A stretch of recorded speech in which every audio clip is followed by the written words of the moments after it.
অনৈতিক কাজের অভিযোগে রংপুর মেডিকেল কলেজ হাসপাতালের চিকিৎসক ABM মারুফুল হাসানকে আটক করে পুলিশে দিয়েছেন স্থানীয়রা। বুধবার 6 আগস্ট দুপুরে হাসপাতালের চিকিৎসকদের কোয়ার্টার থেকে তাকে আটক করা হয়। এ সময় নারীকেও পুলিশের কাছে সোপর্দ করা হয়েছে।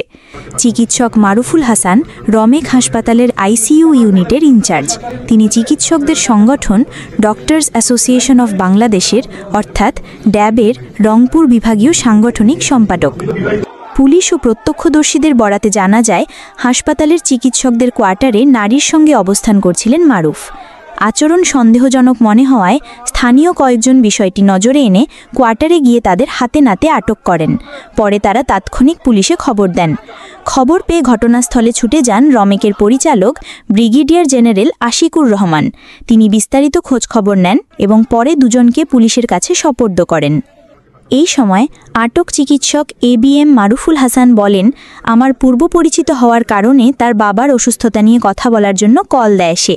আমি আসি, মেয়েটি এখানে এসেছে, সে মাঝে মধ্যে আসে এই ফ্ল্যাটে। আটক নারী বলেন, আমি ওনাকে চিনি, উনি আমার পূর্ব পরিচিত। একজন মেয়ে শুধু শুধু একটা পুরুষের রুমে আসে না, এটা বুঝতে হবে।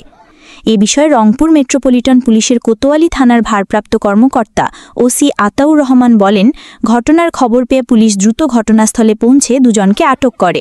বিষয়টি তদন্ত করে আইনানুগ ব্যবস্থা নেওয়া হবে।